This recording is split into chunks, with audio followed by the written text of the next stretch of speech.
Ahí sí parece. Sí, presidente, estamos listos. Bien, muy buenas tardes.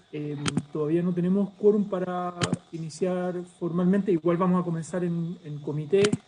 Y justo estábamos previamente conversando de una propuesta que estaba comentando la presidenta del Senado, la senadora Adriana Muñoz, justamente sobre una mesa de derechos humanos. Sí, sí quisiera presentar la presidenta para que la estábamos haciendo justo antes de iniciar la grabación. Sí, nos habíamos adelantado un poco. Es, Gracias, presidente. Bueno, yo hice llegar a usted, a través de nuestra secretaria, Jimena Belmar, eh, una propuesta de mesa de trabajo en la que estamos la mesa del Senado, el senador Quintero y yo, y usted con su calidad de presidente de la Comisión de Derechos Humanos, y estamos comunicando a la comisión que usted preside que esta mesa queremos abordarla en relación a establecer verdad, justicia y reparación a las víctimas de violaciones a los derechos humanos durante el estallido social del 18 de octubre del año pasado. Y la tarea que nos hemos propuesto son 4 puntos. En primer lugar, que yo considero que es bien importante, hacer un esfuerzo desde el Senado, y particularmente desde la Comisión de Derechos Humanos y de la Presidencia, de reconstruir lo que sucedió el año pasado, a través de los testimonios que nosotros recibimos en la comisión durante todos esos meses, la comisión que no suspendió su trabajo, al contrario, nos reuníamos casi toda la semana, recibiendo, ¿cierto?, a familiares, a víctimas, que nos entregaron sus testimonios, y creo que es muy importante que nos hagamos cargo, quizás con el apoyo y el trabajo también de la biblioteca, de construir una memoria histórica de esos meses y de los testimonios de las personas que sufrieron las repercusiones de la violencia que se vivió. Entonces sería que pudiéramos recopilar estos testimonios y plasmarlos en una publicación, en un libro que quedara como digamos, como una responsabilidad nuestra de senadores, senadoras que vivimos esos días y que escuchamos. Se abrió nuestra comisión como un espacio importante de recepción de esta situación que se vivía, y dejarlo plasmado en la publicación como una memoria histórica de lo que sucedió en esos días. Lo otro es poder elaborar un proyecto de ley que establezca diversos beneficios en favor de las víctimas de violaciones a los derechos humanos a partir del 18 de octubre, y a saber, beneficios médicos, educacionales, inclusión laboral, entre otros, por los daños que sufrieron. Sabemos y tenemos los testimonios de muchas personas que fueron lesionadas, mutiladas en su vista, que también tienen situaciones no solo físicas, sino que psíquicas como resultado de lo que se vivió durante esos días. Y también un tema mucho más inmediato, presidente, que es poder presentar en el proyecto de ley de presupuesto de ahora del 2021 una inyección de recursos para reforzar el programa PRICE, que es el programa de reparación y atención integral de salud, que depende del Ministerio de Salud, y que podríamos, ¿cierto?, las personas que sufrieron lesiones, mutilaciones, daños, poder tener ahí una posibilidad de atención médica con gratuidad, como está orientado el programa. Y por último, promover la ratificación del protocolo facultativo del Pacto Internacional de Derechos Económicos, Sociales y Culturales. Son 4 puntos solamente, presidente, que entendemos que podemos trabajarlo como mesa del Senado, la mesa de la Comisión de Derechos Humanos, y tener esos resultados. Por cierto, lo del presupuesto, ya en estos días estamos preparando la glosa que podemos presentarla, la propuesta digamos, de incorporar a la glosa del PRICE y tener unos resultados luego, yo diría a fin de año, principio del próximo año, poder tener la publicación, la ley que también se está elaborando y que la podemos trabajar con los equipos asesores también de nuestra comisión, y entregar este legado como mesa y Comisión de Derechos Humanos del Senado a tantas familias, a tantas personas que durante los meses de octubre, ya casi un año, vivieron esta situación tan compleja de la cual todos somos testigos. muy bien, presidenta, muchas gracias. Sí, bueno, se agradece la iniciativa y obviamente lo he dicho anteriormente, el poder empezar a concretarlo. y sin duda que yo creo que esto es una contribución junto con muchas otras aportes que han hecho también organizaciones de la sociedad civil, algunas de las que están hoy día convocadas o hemos invitado en diferentes sesiones a la comisión, también del mundo académico, obviamente de los organismos de derechos humanos nacionales e internacionales. O sea, hay bastante trabajo y aporte de la sociedad en su conjunto, digamos, ¿no? Como una preocupación ética política de que haya verdad, justicia, reparación y garantías de no repetición, diría yo, que ese es otro elemento que tiene que ver con reformas profundas, por ejemplo, a las policías, la regulación del uso de la fuerza, por ley, etcétera. Hay algunas otras materias que todavía están ahí pendientes, pero nada, creo que es una contribución que podemos hacer desde el Senado, desde la Comisión y sin duda en coordinación con la sociedad civil y con diferentes organismos de derechos humanos. Sí, presidente, si me permite, la idea es nada más que presentar quienes desde el Senado estamos instalando la mesa. Por cierto que la sociedad civil, las organizaciones de derechos humanos estarán permanentemente presentes, que son los grandes actores de todo este proceso. Así es, compartimos. Muy bien, bueno, estaremos informando entonces del avance. Esto es en paralelo a las sesiones, obviamente es un trabajo que iremos haciendo también con la biblioteca, con los equipos, los asesores, y encantado de ir recibiendo también retroalimentación e insumos, ¿no? para estas propuestas. Muy bien, muchas gracias. Bueno, quisieras... sí, no, todavía no tenemos quórum, bueno, pero vamos a comenzar nomás en comité. Entiendo que se va a incorporar algún otro senador o senadora para funcionar con quórum oficial o formal, digamos, de 3 senadores al menos. Pero esta es una sesión que se está grabando y es parte de las sesiones que ya venimos haciendo hace bastante tiempo sobre mirar el panorama de derechos humanos a un año. Ahora este fin de semana, el domingo, se cumple un año del estallido social, pero mirar todo el panorama y las deudas pendientes que tenemos como Estado de Chile en materia de derechos humanos. Quedó pendiente de la sesión anterior, justo por tiempo no alcanzó a intervenir Sandra Bosa.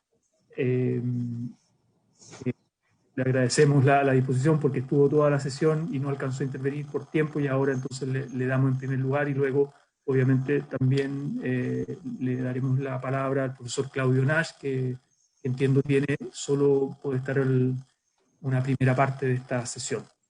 Pero le ofrecemos la palabra entonces a Sandra Bosa para su presentación. Ojalá que podamos circunscribir en un tiempo aproximado de 15 minutos para aprovechar todas las presentaciones y después generar un diálogo también a veces nos ha faltado el tiempo con los invitados y los senadores y obviamente Carabineros. Entiendo que el gobierno se iban a conectar también. Muy Sí, bien. está la coronel Karina Sosa. Sí, ahí la saludamos, Karina Sosa. Sandra Bosa, adelante. Sí, senador, muchas gracias, pero si es posible me gustaría si pudiéramos invertir el orden entre Luis y yo, que Luis también había quedado pendiente la semana pasada. Y lo que pasa es que Luis no estaba en el registro la semana pasada, o sea, él lo invitamos para esta sesión, entonces por eso el orden se lo estoy dando a usted. Después Luis está incorporado para la sesión de hoy día. Entonces, inicio yo. Muchas gracias. Bueno, soy Sandra Bosa, soy parte de la red de colaboradores en apoyo a las víctimas del trauma ocular y sus familias. Si bien es cierto, nuestro trabajo se circunscribe en las víctimas de trauma ocular, pero nosotras sabemos que el trauma ocular es solamente una de las aristas a las violaciones a los derechos humanos, y es por eso que nosotras hemos ido construyendo un análisis acucioso, un análisis profundo, incorporando todas las exigencias que nosotras como organización de la sociedad civil le podemos hacer al gobierno de Chile y a sus poderes, que en este caso consiste en la construcción de una política pública para un Chile promotor y garante de derechos humanos, ¿ya? Esta política debe basarse en los pilares de verdad, justicia y reparación, y lo vamos a presentar ahora en los siguientes 9 puntos. Estos 9 puntos que nosotras vamos a plantear ahora no están jerarquizados, pero sí tienen directa interrelación, ¿ya? El punto número 1 lo ponemos en atención al Estado. Nosotras como organización consideramos que en Chile hoy nos encontramos bajo un régimen de terrorismo de Estado y en consecuencia de eso estamos viviendo bajo la violencia, bajo los delitos de lesa humanidad cometidos por los agentes del Estado, de las fuerzas de seguridad y de orden, considerando esto que han sido víctimas una gran población del territorio nacional, además que se evidencia repetición constante o sistemática de los hechos, similares procedimientos, negacionismo, 34 fallecidos de hecho, otras acciones. Lo que ustedes bien saben, aquí han expuesto el Instituto de Derechos Humanos y otros organismos, en todas sus estadísticas esto se puede expresar y evidenciar claramente.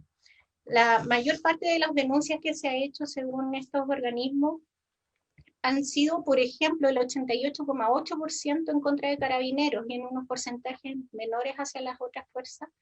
Por ejemplo, el 7,9% al ejército, 2,1% a la PDI. Ya esto es tremendamente relevante, el porcentaje de carabineros de Chile. Estamos hablando de que el 88, casi 89% de las denuncias son en contra de carabineros. El otro punto que nosotros consideramos en relación al Estado, que como sabemos está compuesto por sus tres poderes, ejecutivo, legislativo y judicial, estos poderes deben mantener una comunicación fluida, deben mantener unos lineamientos generales de acción y coordinación dentro de sus propias autonomías, evidentemente. Nosotras hemos mantenido conversaciones, bueno, con ustedes como Comisión de Derechos Humanos del Senado, también con la Cámara de Diputados y otros organismos del Estado, pero, por ejemplo, en la Cámara de Diputados, en la misma Comisión de Derechos Humanos, se desconoce la conversación o la labor que está ejecutando la Comisión de Derechos Humanos del Senado. Entonces, sentimos que debe haber una comunicación fluida y debe haber una interconexión al menos. El punto número 2 dice, en atención a los derechos humanos. Como todos bien sabemos también, los derechos humanos son universales, indivisibles, inalienables, interdependientes, por lo tanto, al desconocer o vulnerar uno, son todos desconocidos o violados, propiamente tal. En atención a esto, el gobierno de Chile en este último tiempo ha hecho caso omiso a las recomendaciones o sugerencias que se consignan en diferentes informes, en diferentes publicaciones, tanto nacionales como internacionales, y a su vez respalda continua y públicamente el actual de las fuerzas de seguridad y de orden, que consideramos un hecho gravísimo.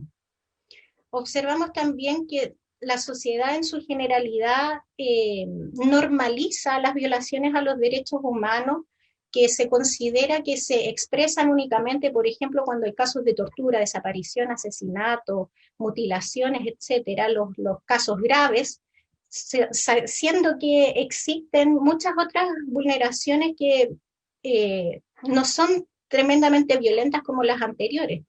Esto consideramos que también es parte de la labor educativa que tiene que mantener el Estado como un agente garante de derechos y protector de los derechos humanos. Es necesario aquí en atención, por ejemplo, al Poder Legislativo de que se legisle de forma preventiva y no reactiva. No podemos estar sentados siempre esperando a que suceda algo para poder legislar, ¿cierto?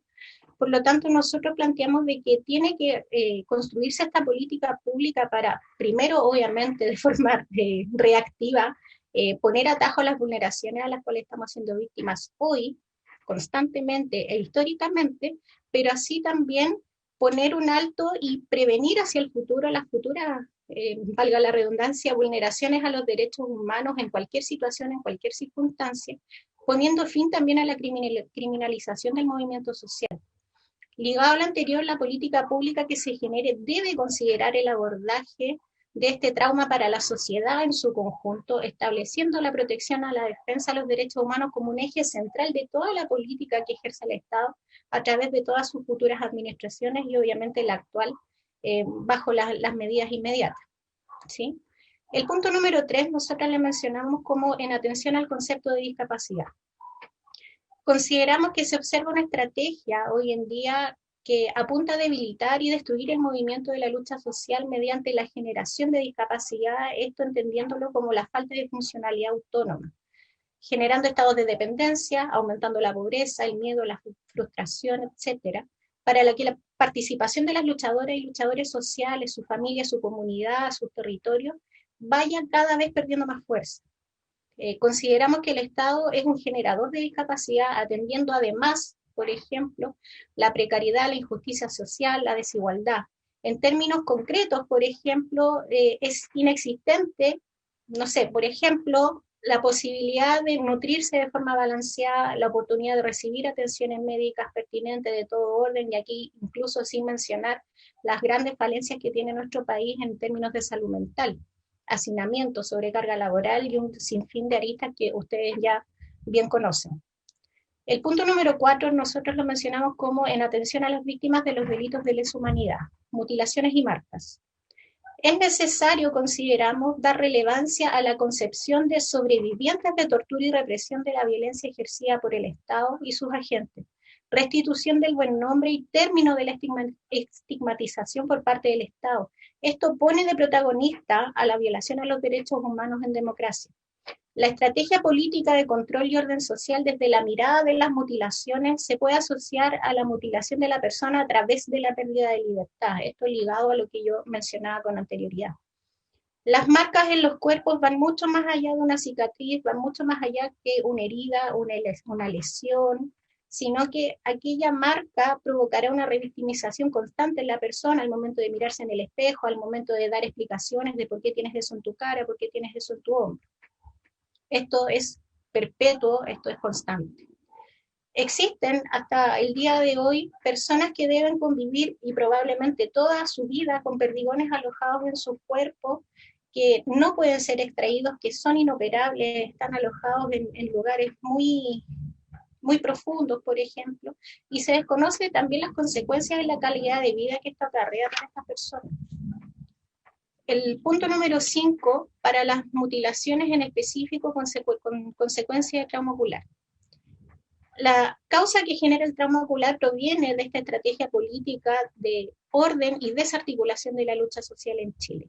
Las personas víctimas de trauma ocular, nosotras consideramos que no caben en la concepción clásica de discapacidad visual, aun si es que estas calificaran como tal, según los grados de funcionalidad, según el proceso de rehabilitación, de intervención post-trauma, etc.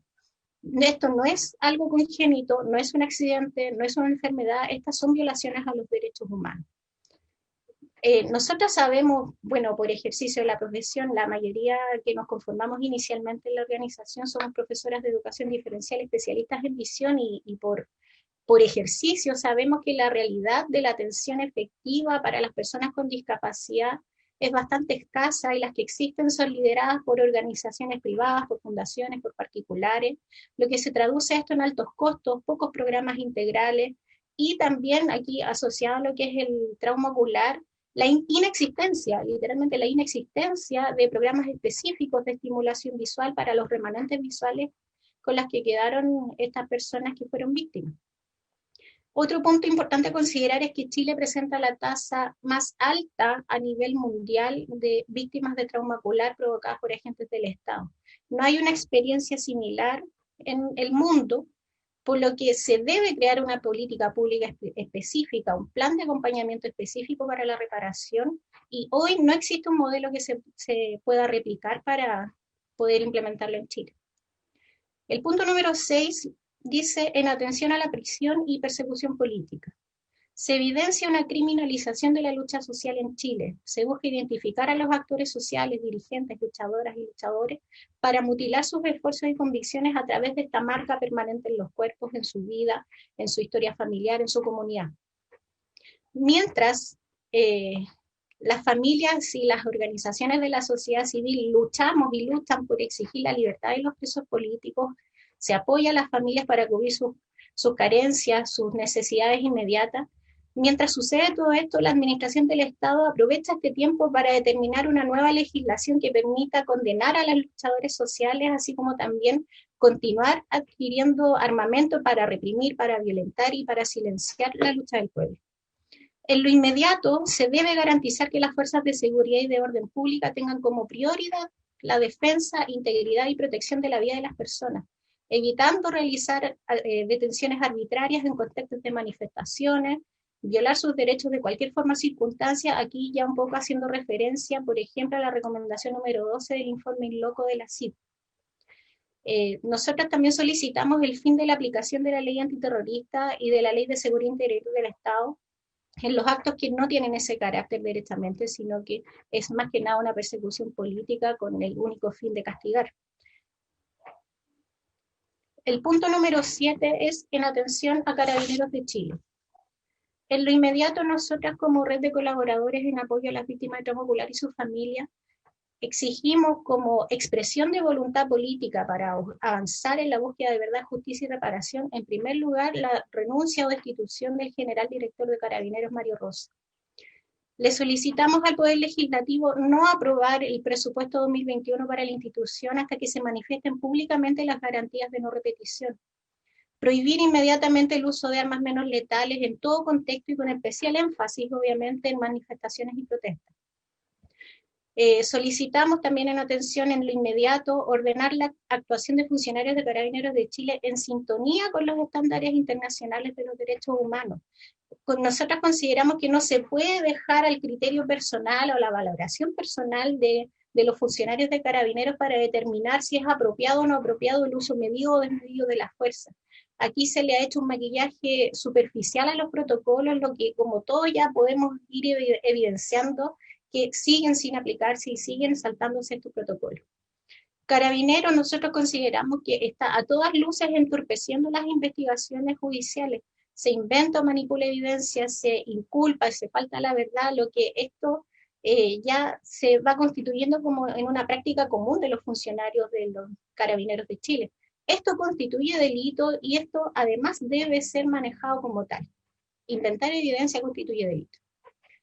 A mediano plazo, en atención a Carabineros de Chile, en consideración de que las violaciones a los derechos humanos son sistemáticas, las faltas a los protocolos, faltas a la verdad, consideramos que la institución completa se encuentra en desacato, por lo tanto nosotras exigimos la disolución del Cuerpo de Carabineros de Chile, creando un nuevo cuerpo, un nuevo organismo que promueva el orden y la seguridad pública con el irrestricto respeto y promoción a los derechos humanos, tratados, pactos, acuerdos y convenciones internacionales en la materia, estableciendo además asociado a esto un órgano autónomo de control, supervisión, fiscalización, capacitación, que hipervigile y regule toda la actuación y funcionamiento de este nuevo organismo que proponemos. El punto número 8 es en atención a la justicia. El abordaje de la salud integral y las acciones asociadas a la búsqueda de justicia presentan una relación directa. Por lo tanto, se carecerá de sanación en términos de salud integral mientras aún exista impunidad. Nosotras solicitamos determinar un presupuesto propio y exclusivo para el desarrollo de esta política pública que releve la búsqueda de verdad, justicia y reparación destinada a los sobrevivientes de la represión y sus familias, como también, por supuesto, a las familias de las personas fallecidas a manos de los agentes del Estado. Solicitamos la conformación de una mesa de trabajo intersectorial, participativa, resolutiva y vinculante, que incorpore a las víctimas como protagonistas de organizaciones civiles asociadas, ministerios y servicios relevantes para el diseño, planificación y ejecución de dicha política. Nosotras sugerimos que esta mesa sea de trabajo y no de negociación, porque se debe partir de un piso mínimo que en realidad no es negociable. Tenemos que partir desde la política de la verdad, atendiendo a que se reconozcan las violaciones a los derechos humanos y desde esa base empezar a construir. Nosotras sugerimos además una dedicación exclusiva de un grupo de fiscales para atender las causas a los derechos humanos, para así poder ir agilizando los procesos judiciales que ustedes bien saben son bastante demorosos. También solicitamos al general director de Carabineros, Mario Rosas, que debe entregar los nombres de los funcionarios responsables de las violaciones a los derechos humanos y que sean concebidas como tal y no solamente como faltas administrativas como se les menciona dentro de su quehacer administrativo o cotidiano dentro de Carabineros. Debe entregarse el informe de los sumarios internos por las vulneraciones a las normas, las normas de actuación, dejando a más de 8.000 personas lesionadas. Estamos hablando de un número tremendamente importante. Y finalizando, el punto número 9 es en atención a la salud integral. Se debe también aquí considerar dentro del presupuesto 2021 una mejora sustancial y urgente a la red de salud pública que preste servicios integrales y gratuitos a las personas sobrevivientes de la violencia de Estado. Aquí la senadora ya un poco había adelantado y siento que estamos como en sintonía al respecto. También mencionaba lo de la mesa ella. Esto no solamente para las víctimas de trauma ocular, sino que para todas las personas que han sido víctimas, que han sufrido lesiones de uno u otro tipo. y también para las familias de quienes no sobrevivieron.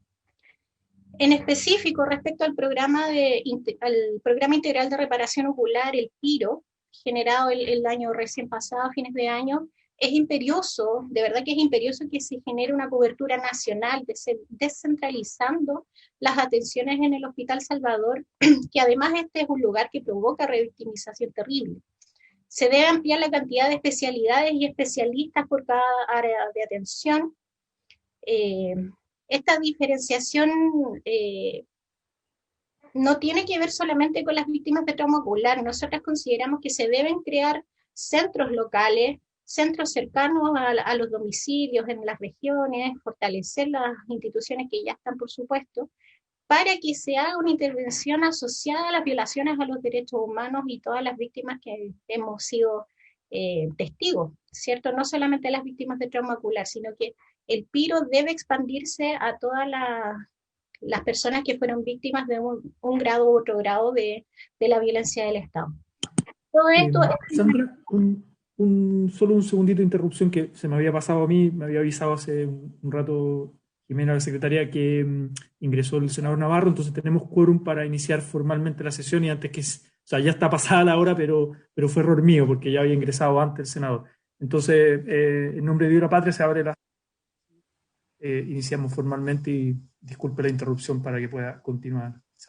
Gracias. No, no hay problema, además que me queda súper poquitito, sé que los tiempos hoy son súper acotados. Yo les estaba mencionando que consideramos que el programa PIRO debe ampliarse a todas las personas que fueron víctimas de la represión, que han sido violadas en sus derechos humanos, y debe considerarse a toda esta población en sus localidades, descentralizando la cobertura y obviamente potenciando con recursos, potenciando con mayores especialistas y enlazándolo con los organismos ya existentes en cada localidad, y que este sea sí un trabajo transdisciplinario y no aislado por cada especialista, para que la intervención sea para la integralidad de cada ser humano como tal, ¿ya? Esto es tremendamente relevante en lo inmediato mientras se puede ir construyendo la política pública de verdad, justicia y reparación. A través suyo, señor presidente Juan Ignacio Latorre, esperamos que todas nuestras demandas, todas nuestras exigencias puedan llegar a los oídos, a las instituciones, a los organismos pertinentes, para que se pueda tomar una decisión responsable y oportuna, de verdad que oportuna, para las acciones que requiere nuestro país de forma urgente. Eso es todo. Muchas gracias. Muchas gracias a usted, Sandra Bosa, por su presentación de la red de colaboradoras, representante de la red de colaboradores en apoyo a las víctimas de trauma ocular. Por una cuestión de tiempo solamente, porque el profesor Claudio Nash, de la Cátedra de Derechos Humanos de la Universidad de Chile, tiene otro compromiso, entonces nos puede acompañar solo una parte. Le vamos a dar la palabra al profesor y luego retomamos, obviamente, con el otro representante de la red de apoyo de Resistencia Sur, que Luis Jiménez, que se había conectado la vez pasada, pero no lo teníamos considerado en el diseño. Entonces, ahora sí, pero a continuación del profesor. Entonces, ahora le damos la palabra al coordinador de la Cátedra de Derechos Humanos de la Universidad de Chile, el profesor académico Claudio Nash. Muchas gracias por estar con nosotros. Muchas gracias a usted, presidente. Quiero, bueno, obviamente saludar a la presidenta del Senado y al senador Navarro, quien cumplió un rol tan importante, senador Navarro, en el conflicto, cuando citó a estos diálogos permanentes a los que hacía referencia la presidenta del Senado, y que de verdad fueron en momentos muy duros, muy importantes. Así que no había tenido la oportunidad de decírselo personalmente, y aprovecho y le agradezco, presidente Latorre, que me dé esa oportunidad de saludar al senador Navarro por el esfuerzo que hizo la comisión en momentos muy duros, que no era fácil plantear estos temas.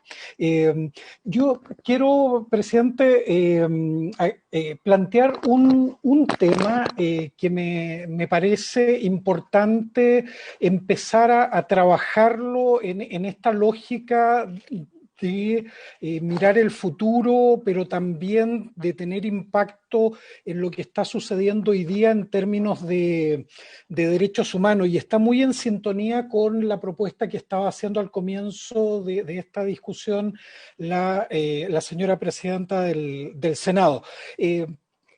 El 10, en torno, porque fue el 9 de diciembre, pero en torno a la conmemoración del 10 de diciembre de 2019, el Día Internacional de Derechos Humanos, que se dio en un contexto tan difícil,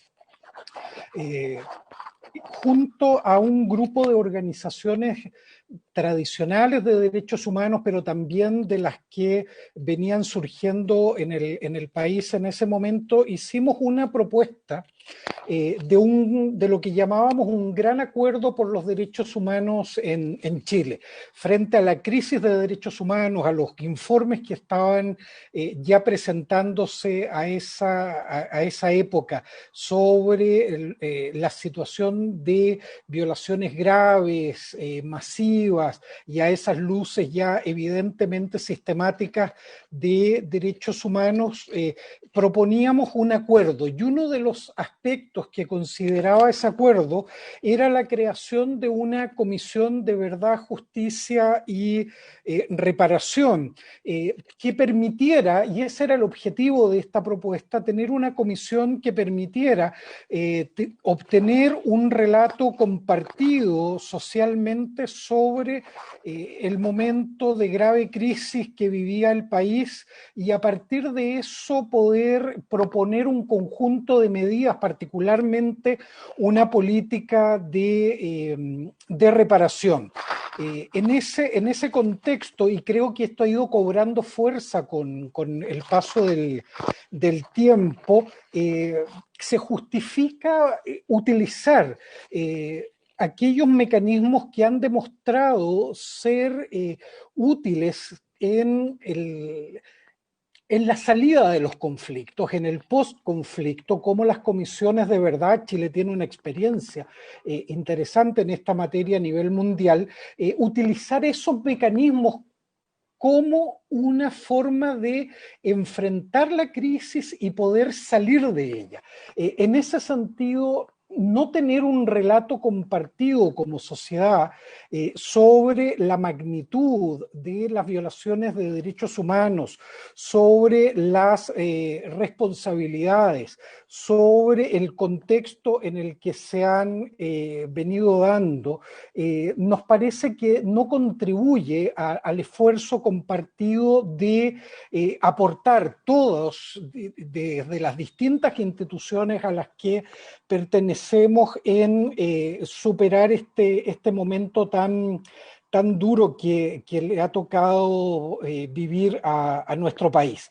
Y en ese sentido, las investigaciones de carácter penal tienen un objetivo particular, establecen verdades, atribuyen responsabilidades individuales, y se ha demostrado en la experiencia comparada y en la de Chile, no logran este objetivo de generar un relato compartido sobre cuál es el alcance de las violaciones de derechos humanos que se han vivido en un momento histórico. Y por eso obtener la verdad a través de un mecanismo que dé confianza a distintos sectores de la sociedad, y obviamente que le dé confianza a las víctimas, parece un aporte fundamental que puede hacer el Estado. En este sentido, nos parece que debiéramos apuntar ¿hacia dónde? Hacia lo que nos señaló en el informe de la Oficina del Alto Comisionado de Derechos Humanos en diciembre pasado, es decir, tener una instancia capaz de reunir información y hacer una propuesta al Estado. Ahora, esa información que se reúne y esa propuesta tiene que generarse a partir de un proceso participativo. Y en ese sentido, lo que nosotros hemos propuesto, este grupo de organizaciones coordinadas a través de la Cátedra de Derechos Humanos de la Universidad de Chile, ha sido tomar la experiencia de los post-conflicto, tomar la experiencia de Chile y tratar de definir qué. La creación de un organismo estatal. Esto no es un esfuerzo privado, esto no puede privatizarse el esfuerzo de la verdad en Chile. Esto tiene que ser un esfuerzo estatal que puede ser creado a través de una ley o a través de un decreto presidencial. Eso es perfectamente factible, cualquiera de estas vías. Un organismo que tenga una composición amplia donde pueden reunirse distintas visiones de lo que sucedió a partir del 18 de octubre y por lo tanto del relato que de ahí surja sea un relato que también le dé confianza a distintos actores políticos, sociales e institucionales. Esta comisión integrada de esta manera plural debiera tener un mandato claro en términos de cuál es el periodo que va a investigar, cuáles son las violaciones de derechos humanos que van a quedar comprendidas dentro de su mandato. Yo creo que la pandemia nos da una oportunidad en ese sentido, es decir, nos fija un periodo de tiempo entre el 18 de octubre y el 18 de marzo, que es aproximadamente cuando ya se decretan las medidas más fuertes en torno a la pandemia. Hay un periodo de tiempo bastante claro que pudiera tener acotada la investigación de esta comisión, que además sea una comisión que tenga un mandato de poder invitar a distintas organizaciones, escuchar sus testimonios, tener acceso a fuentes oficiales de información, cuestión absolutamente clave, y también poder tomar testimonio a las víctimas y las instituciones en las cuales éstas están agrupadas. Obviamente un esfuerzo de este tipo, como lo estamos planteando, debe ser un esfuerzo estatal y por lo tanto debe contemplar financiamiento estatal. Eso implica que hoy día ustedes están discutiendo en el Parlamento el tema presupuestario y por lo tanto me parece que es una discusión que debiera comenzar a darse ahora para que esté contemplado dentro del presupuesto respectivo. Y por último, habrá que definir si esta comisión también tendrá una supervisión o acompañamiento de carácter internacional. ¿Cuál es, en nuestra mirada, el gran objetivo de esta comisión? Me parece que es doble. Por una parte, el establecimiento de esta verdad histórica, esta verdad que se construya sobre la base de distintos aportes, que eso ya es una contribución en sí misma a la satisfacción de las víctimas en términos como se entiende en derechos humanos, es decir, poder comenzar a restablecer nuevamente el lazo entre las víctimas de la violencia estatal y la sociedad en su conjunto y el aparato estatal. Pero por otra parte, la clave está en algo que también lo planteaba la presidenta del Senado al comienzo de esta discusión y tiene que ver con políticas de reparación. Sandra Bosa también lo planteaba como un tema. Aquí tiene que haber una política de reparación integral como lo exige los estándares internacionales en materia de derechos humanos. Y eso hoy día no lo tenemos. Y una política de reparación implica un conjunto de esfuerzos coordinados, coherentes, financiados, que permita hacerse cargo del daño que todas las víctimas de la violencia estatal han sufrido a partir del 18 de octubre de 2020. COVID-19. Y esa política integral tiene que considerar medidas de restitución cuando estas son posibles, tiene que considerar medidas de compensación económica, tiene que considerar medidas de rehabilitación psicológica, médica, tiene que considerar medidas de satisfacción, petición de perdón por parte del Estado, entre otras medidas de carácter simbólico y colectivo, y tiene que considerar también garantías de no repetición, y esto tendrá que implicar revisar la legislación que permitió o facilitó que se produjeran las violaciones de derechos humanos, las prácticas institucionales, la incapacidad de detener esto a tiempo por parte de los organismos de derechos humanos y los organismos en general del aparato estatal que debieron haber actuado y no lo hicieron en la forma que correspondía. Es decir, una política integral y de largo aliento de reparación supone una enorme legitimidad en su diseño, implementación y evaluación. Y en este sentido, esto no puede quedar simplemente centrado en una subcomisión 4, como es hoy día lo que ha desarrollado el gobierno a través del Ministerio de Justicia y Derechos Humanos. Esto se lo planteamos en su minuto al ministro y a la subsecretaria, que era completamente insuficiente lo que se estaba haciendo y tenía que darse paso a una visión de Estado integral en materia de reparación. Y nos parece que una comisión de este tipo sería un aporte en este sentido. Y para terminar, presidente, para no quitarles más tiempo, el esfuerzo que tenemos que hacer es un esfuerzo país histórico.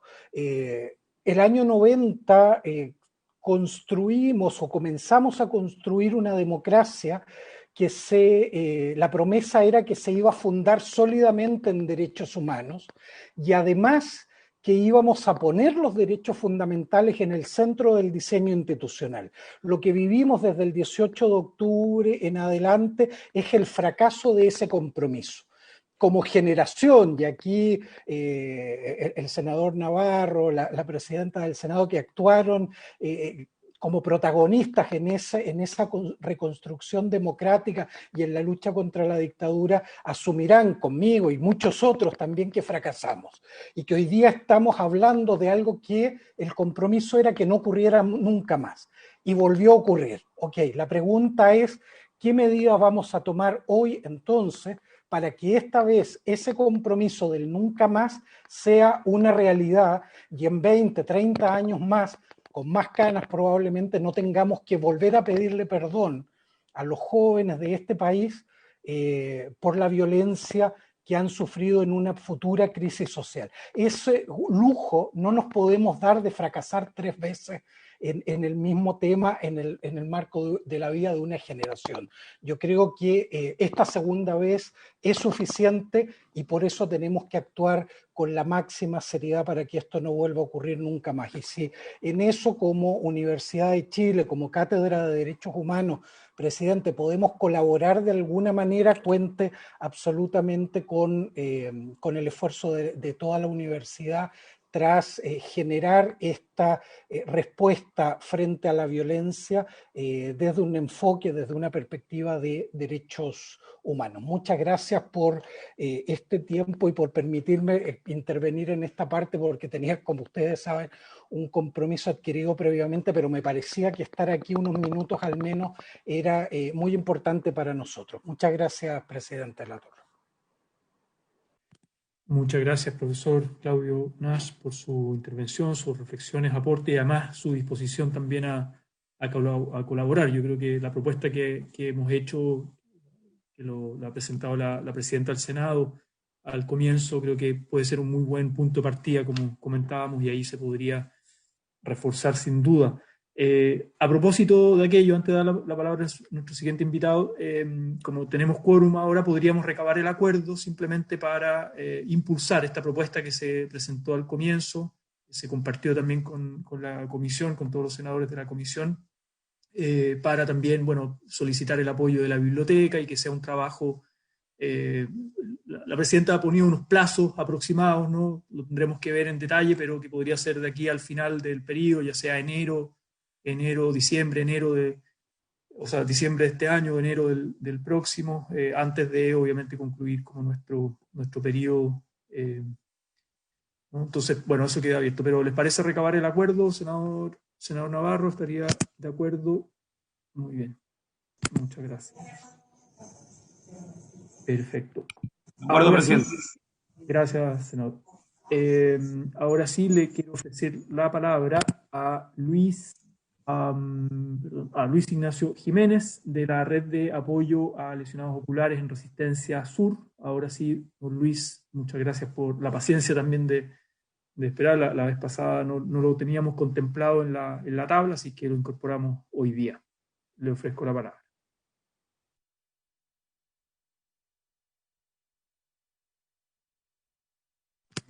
¿Está por ahí, don Luis?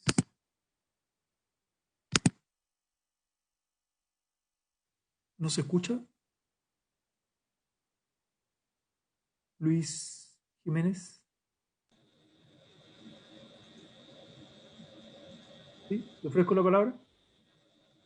No sé si tiene problemas de audio, es que no se escucha. Tiene el micrófono apagado, presidente. ¿No? Tiene que activar el micrófono, Luis. ¿Sí? Presidente, ¿me permite un poquito?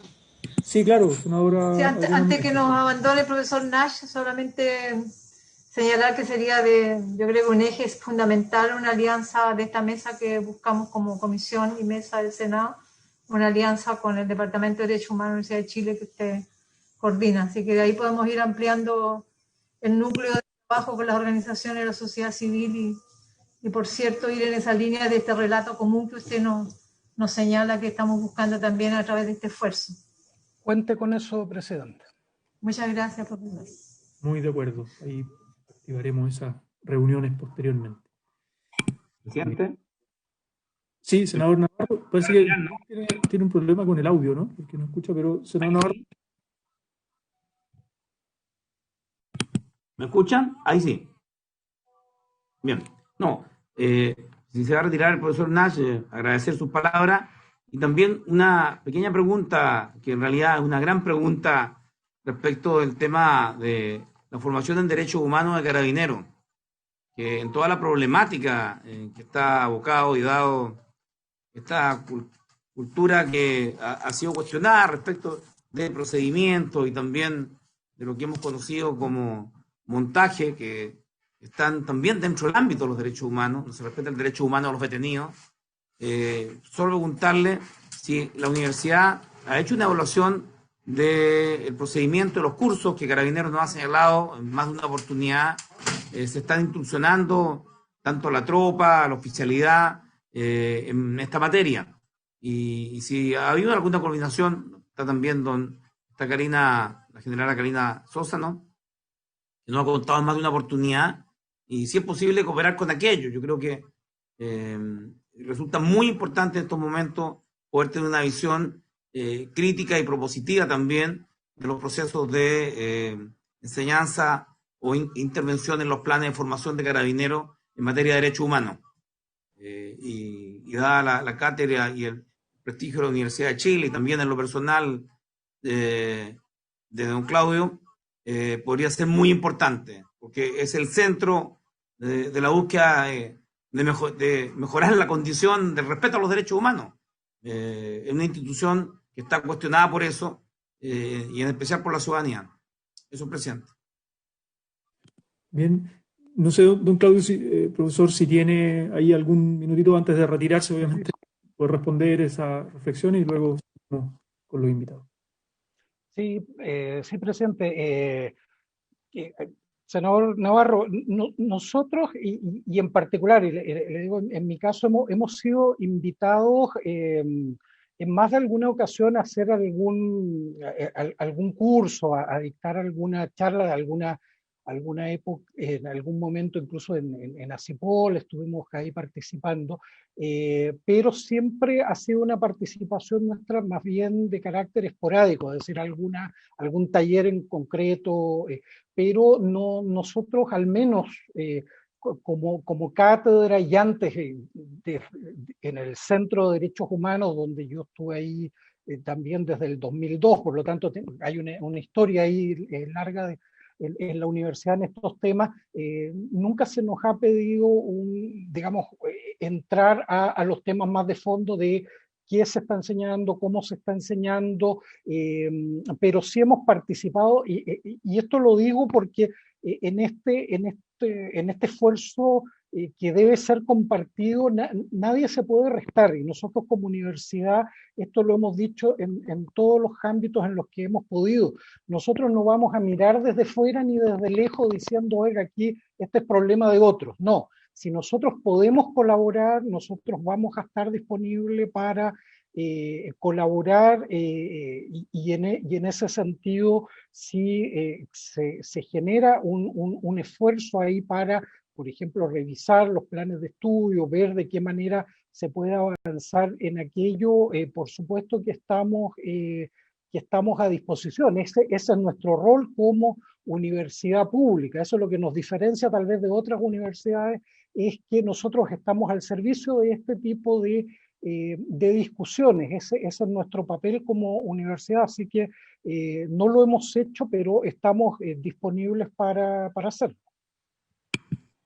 Gracias, profesor. Muy bien. Ahí, después le quisiera también dar la palabra a Karina Sosa, que agradecemos también su presencia acá. Ella está a cargo, obviamente, del Departamento de Derechos Humanos de Carabineros y en más de una oportunidad, obviamente, ha venido a la comisión. Yo creo que es muy importante, a partir del relato de los distintos invitados, darle la palabra también, en este caso, como representante de la institución. No sé si habrá podido mejorar el audio, que tenía un problema Luis Jiménez para poder intervenir. Que no lo escuchamos, no te escuchamos, Luis. No, de pronto, no sé, algo pasa probablemente con tu parlante, tal vez por interno, si lo pueden ayudar, si es posible, Jimena, si alguien del equipo técnico lo puede. Y si Luis, si apagas la cámara, a lo mejor deja el puro audio. Yo creo que es algo del parlante, porque no. Lo que podríamos hacer es avanzar, darle la palabra al siguiente invitado, y a ver si por interno ahí, no sé, por WhatsApp lo pueden asesorar, a ver si logra recuperar el audio. Entonces, le vamos a ofrecer la palabra a Rubén Rivas a continuación. Rubén Rivas viene como representante de la agrupación de familiares de prisioneros políticos de La Granja, Santiago 1 y amigos de prisioneros OFAP, agrupación familiar y amigos de prisioneros políticos Guacolda.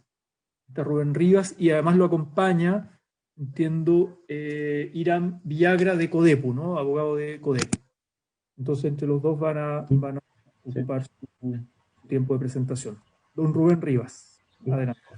Sí, muchas gracias. Bueno, primero, dejarle la palabra a don Irán, que nos vamos a repartir el tiempo de presentación que tenemos dispuesto para el día de hoy. Bueno, don Irán Villagra, abogado de Codepu. Adelante.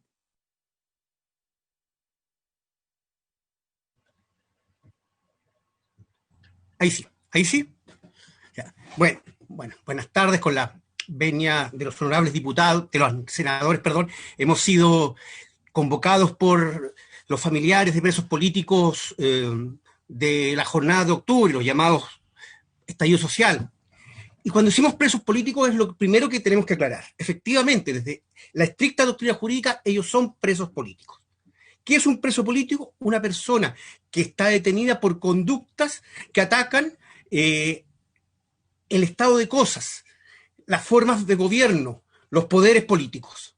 Esto conteste toda la doctrina en establecerlo. Desde la conferencia de Copenhague el año 35, que para efecto de extradición discutió qué es delito político, se llegó a este consenso. Y aquí existen dos grandes teorías. Una que señala que para calificar una conducta de delito político hay que ir al objetivo, al bien jurídico protegido. estabilidad del Estado, estabilidad de instituciones, permanencia del gobierno, algunos derechos ciudadanos. La otra que habla de los móviles, cuando se realiza con un fin de alterar el orden público, un fin revolucionario. Ambas coinciden en clasificar a los delitos en políticos, en puros, complejos, que son aquellos que atacan al mismo tiempo estos bienes y algún bien jurídico privado, y los delitos conexos, que son aquellos delitos que teóricamente serían comunes, pero que por el fin que se realizan se tornan en políticos. ¿Y cuál es el rasgo esencial cuando nos encontramos en presencia de un delito político? Que la doctrina exige tres consecuencias. Primero, son inextraditables por su origen. Segundo, reconocen ellos un móvil altruista, un fin noble. Si alguien transgrede una ley, lo hace movido por aquello que considera valores superiores. La ley francesa, digamos, del 10 de marzo de 1927, así estos conceptos lo decía derechamente: el que por pasión política y fines nobles viola la ley. Y tercero, que tienen derecho a un trato privilegiado. Toda la doctrina, cuando habla de delitos políticos, habla de un trato privilegiado por esta consideración a los móviles que tienen. Lo vamos a ver al final. ¿Se me escucha? Establecido este contexto, tenemos que ver qué trato han tenido estos jóvenes por parte de nuestro sistema judicial. Ya ahí por lo menos hay 10 u 11 notas que complican. Primero, no se respeta con respecto a ello principios básicos del debido proceso, como la presunción de inocencia. Basta el parte de Carabineros para que se piense que son responsables, sin ningún otro medio de prueba en general. Es necesario en los controles de detención exhibir videos, afortunadamente hoy día bastante abundantes, para demostrar que aquel periodista no estaba agrediendo a Carabineros, sino que estaba filmando. Que aquel joven estaba mirando una manifestación cuando fue atacado.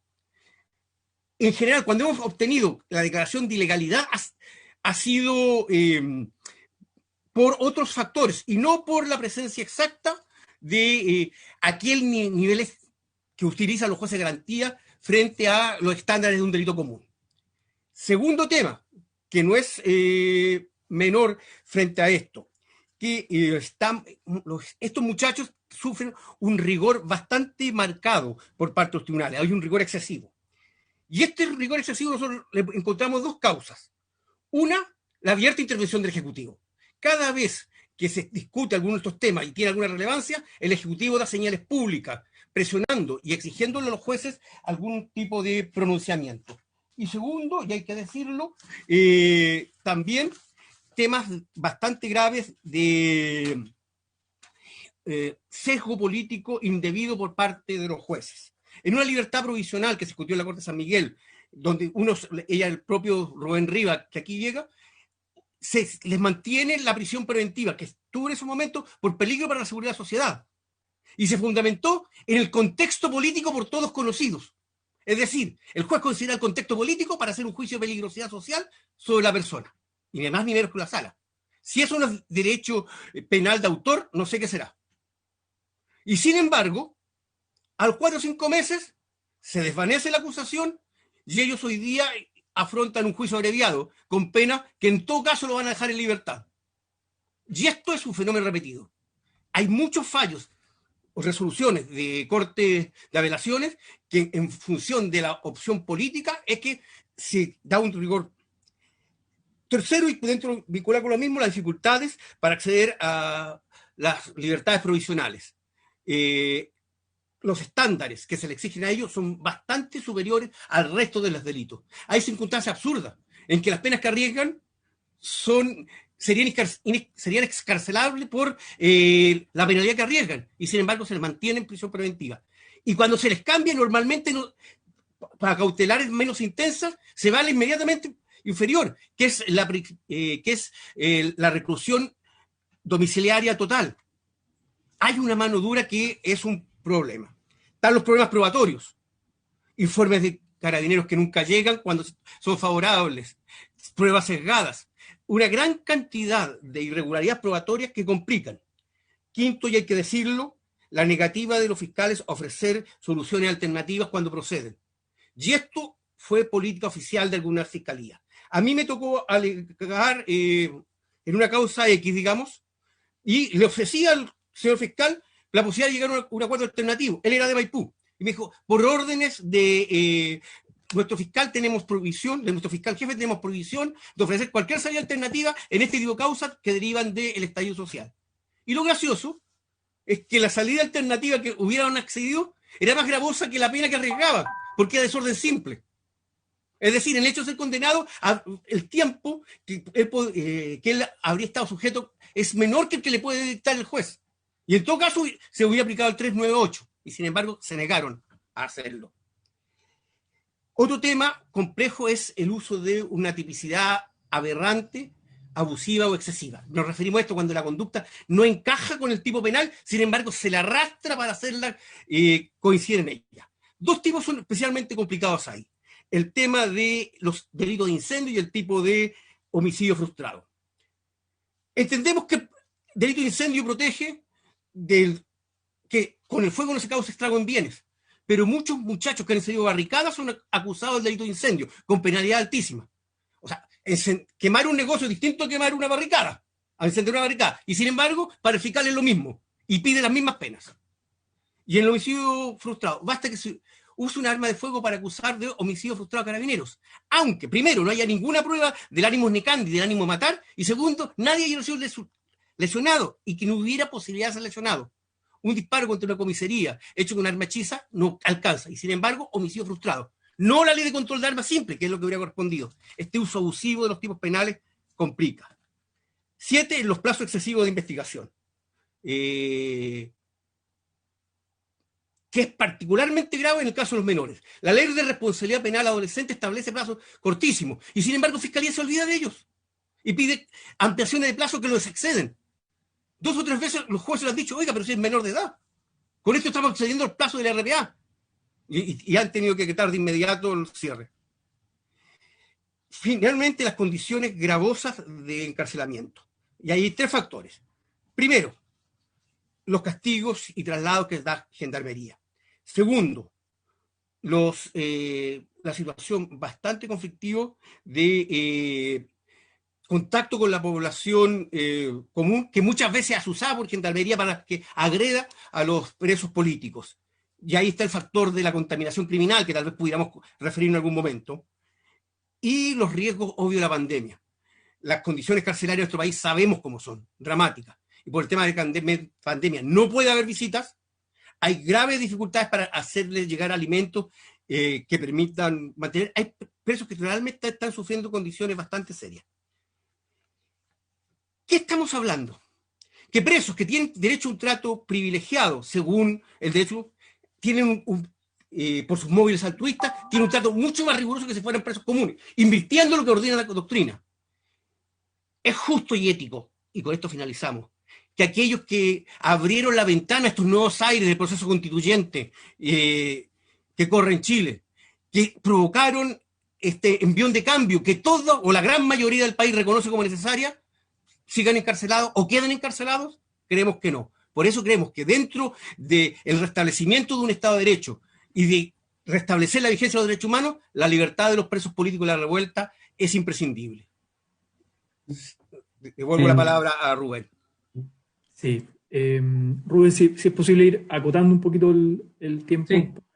Sí, voy a tratar de ser lo más sintético posible. Recogiendo lo planteado por el abogado Gran Villagra, primero que todo es importante hacer la siguiente afirmación. Aquí los prisioneros políticos del estallido social o de la revuelta no tenemos garantía de un debido proceso, ¿ya? Eso ha quedado en evidencia con todas las descripciones que ha hecho de los procesos judiciales el abogado Gran Villagra. También han habido otras voces, como también el mismo fiscal Gajardo, que también ha planteado también sus cuestionamientos a los procesos judiciales, como se han desarrollado en el contexto del estallido social, ¿ya?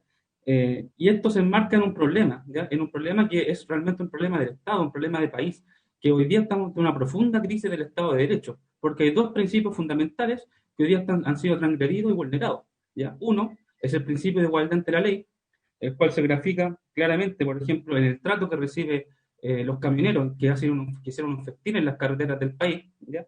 En las clases de ética que reciben los empresarios, en las causas en donde la Fiscalía no persevera en los casos de cohecho, soborno y fraude al fisco, como el caso ACIPES, ¿ya?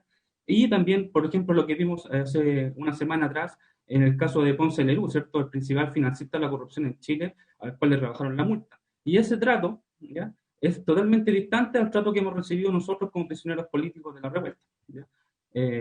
Aquí a nosotros, como ha dicho don Irán, a nosotros se nos tipifica jurídicamente de forma aberrante, se nos aplican leyes de contexto como es la Ley de Seguridad del Estado, el gobierno, ¿cierto?, interviene, ¿ya? Y aquí también se liga con el otro principio que ha sido vulnerado, que es el principio de independencia de los poderes del Estado. Aquí el gobierno, ¿ya? El Poder Ejecutivo se ha intrometido de forma grotesca en los procesos judiciales de los presos políticos de la revuelta, ¿ya? Presionando a Fiscalía, presionando a los jueces, haciendo pronunciamientos públicos, ¿ya? Y eso, al no existir igualdad ante la ley, al no existir una independencia de los poderes del Estado, al existir una intromisión grotesca del Ejecutivo en el Poder Judicial, nosotros nos preguntamos, bueno, ¿dónde está el Estado de Derecho? Y también ligándolo a otra afirmación que hacemos, ¿ya? El estallido social, ¿ya?, no hubiese ocurrido, ¿ya?, si no existieran todas las desigualdades e injusticias, ¿ya? Coincido en parte con lo que plantea Claudio Nach, ¿ya?, que del 18 de octubre a la fecha hay una dicotomía, ¿cierto?, entre lo que es derecho humano y la institucionalidad democrática, pero nosotros creemos que esto viene desde el inicio de la democracia, ¿ya? Porque si se hubiesen garantizado los derechos fundamentales de la población, si se hubiesen garantizado la educación, la salud, el derecho a la vivienda, el derecho a vivir en hábitats libres de contaminación, yo creo que no hubiese ocurrido un estallido social, ¿ya? Yo creo que en eso todos podemos estar de acuerdo. Entonces aquí el gran problema que existe es que el Estado de Chile debe hacerse cargo de su actor aberrante y como también tiene que hacerse cargo su institucionalidad democrática y por ende también toda la clase política. Este es un problema país, esto es importantísimo que ustedes lo tengan claro. Acá hay presos políticos de Arica a Punta Arenas, ¿ya? Este no es un problema solamente de los presos políticos de nuestras familias, este es un problema de país, es un problema del Estado de Chile, ¿ya? Y que más encima, como bien señalaba Irán Villagra, hoy día se está entrando en un proceso constituyente, ¿ya? Hoy día es muy fácil deslegitimar, ¿ya?, o que sea por lo menos cuestionado este proceso constituyente al no estar los temas fundamentales resueltos, como lo es el cese de la violación de derechos humanos y la exigencia de libertad a los prisioneros políticos de la revuelta, que para que ustedes estén informados y deben estarlo, ¿ya?, es una demanda hoy día prácticamente central del movimiento social chileno. Entonces, además de eso, el Estado de Chile, a través de su aberrante actuar, ha configurado unas expresiones políticas más cuantiosas en el mundo. Estamos hablando, según la misma información de Fiscalía Nacional, más de 2.500 personas privadas de libertad del 18 de octubre a marzo del 2020, ¿ya? Hay una realidad de prisión política de menores de edad, ¿ya?, que eso es algo vergonzoso en un país que se jacta democrático. Y nosotros recogiendo también el espíritu que en la entrevista que dio el padre Felipe Berríos, ¿ya?, creemos de que la solución a esto es una solución política, ¿ya? Creemos que esto requiere de una solución política en la cual tiene que contemplar, primero, que el gobierno se retire como querellante en todas las causas de los presos políticos de la revuelta, ¿ya?, que se desistan de todas las querellas presentadas por Ley de Seguridad Interior del Estado, que se libere de forma inmediata a los prisioneros políticos menores de edad, ¿ya?, y que se garantice el desprocesamiento de todas las personas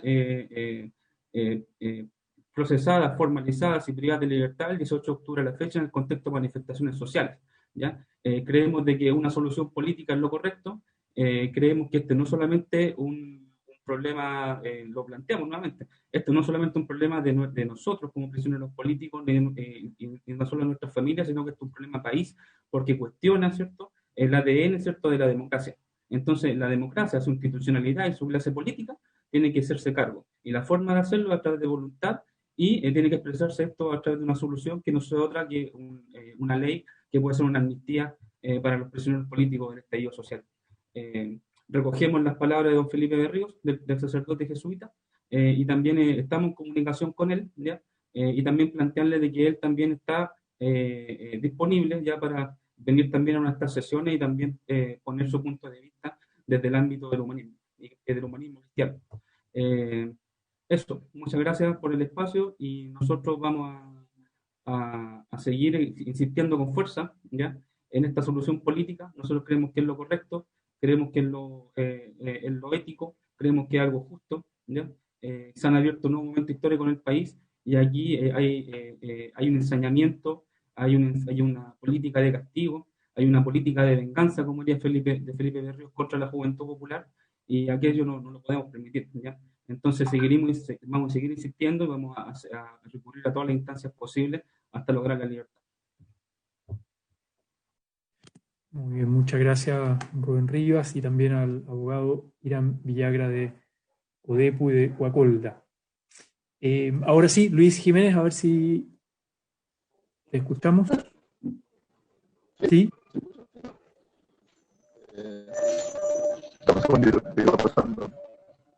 Bueno, en realidad contextualizar, buenas tardes a todos. Contextualizar un poco, yo estoy en representación de las personas afectadas de trauma ocular en la Araucanía.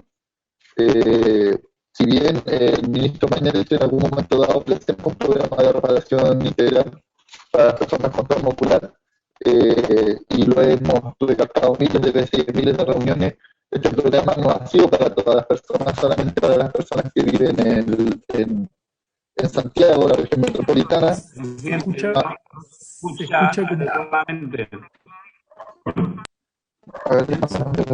con mucha interferencia y como... apagar la cámara tal vez. Se puede que sí. Okay. Ahora sí. Ahí parece que un poco mejor. ¿Ahora ¿no? sí? Ahí sí. Ya. Disculpa los problemas. Bueno, como decía, estoy en representación de las personas de trauma ocular de la Araucanía. En primer lugar, exponer y contextualizar que el programa de reparación integral para las personas afectadas de trauma ocular, propuesto por el ex ministro Mañalich, si bien existe, y no sé si esté funcionando al 100% en Santiago, acá para las personas de las otras regiones las atenciones han sido nulas, si bien las atenciones han sido autogestionadas por redes de apoyo que tenemos, que vamos formando nosotros mismos, y le vamos quitando un poco la responsabilidad al Estado. Hoy en día sentimos la necesidad de que este programa de reparación integral, y lo hemos hablado con muchas personas, desde el ministro París hasta la Seremi de Salud de la Araucanía, que necesitamos una atención holística y completa para nosotros las personas afectadas de las regiones. Si bien se han comprometido en algunas situaciones a contactar y generar ellos para ser atendidos, nosotros hace un par de días tuvimos una reunión con la Seremi de Salud de acá de la Araucanía y sinceramente no tuvimos ninguna respuesta por parte de ella y al contrario, sabía mucho menos del programa y la existencia de este que nosotros, ¿ya? Bueno, las necesidades de profesionales aptos para la terapia clínica, que está muy difícil hoy en día, que se encuentran súper pocos profesionales especializados en lo que tiene que ver en la vulneración de derechos humanos en contexto de estallido, sí por posguerra, pero no estallido social como se ve hoy en día, el programa sea más accesible para las personas, para todas las personas afectadas de trauma ocular, y por otro lado viene el tema de la justicia. Bueno, en los procesos judiciales estamos claros de que han sido detenidos, no han seguido su curso y han sido congelados y no se han hecho investigaciones necesarias. No se han evaluado tampoco por otra parte nuestras necesidades y las personas en algunos casos, como el mío, se sabe el nombre, se sabe la identificación, se tiene conocimiento sobre pero aún así la formalización va a ser el 22 de diciembre, a más de un año después del estallido social y de la pérdida del globo ocular. Bueno, también ver las necesidades de cada caso, porque por ejemplo nosotros las necesidades de nuestra región no son las mismas de la región del Biobío, las personas que viven en Concepción, las personas que viven en Valdivia. Y la responsabilidad de los altos mandos por la vulneración de los derechos humanos es lo que estamos exigiendo, puesto que el Estado debe hacerse responsable no solamente con un programa de reparación, sino más bien con una política que es la que se ha estado exponiendo en diferentes reuniones, pero aún así siento que no hemos tenido respuesta y si bien la han dado han sido súper paupérrimas y sin resultados. Creo que una política pública en la cual trabaje con las personas afectadas de trauma ocular de forma holística, tanto como para ellos como para el núcleo familiar. ¿Por qué? Porque las personas no es solamente la pérdida del globo ocular de ellos, sino que también hay una familia detrás que sufre y que está viviendo un proceso de duelo. Así que eso quería exponer más que nada y eso quería darle a conocer a todos. Las reuniones que hemos tenido con algunos representantes del Estado han sido súper pocas, pero aún así siento que el estar conversando y el estar sentándonos, entre comillas, en una mesa de diálogo que al final de cuentas nos promete muchas cosas, pero no está cumpliendo nada, y se compromete como a corto plazo, pero la verdad, cuando llegan las fechas, nadie sabe sobre estas reuniones ni los tratados que se realizan. Siento que igual es una falta de respeto y aún así sigue existiendo una vulneración de nuestros derechos hoy en día. Eso.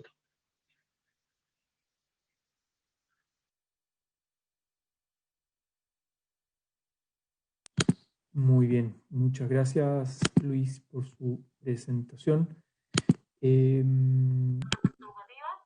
Karina, si me permite un segundo, senador Navarro, me había pedido por interno poder hacer una pregunta o una intervención.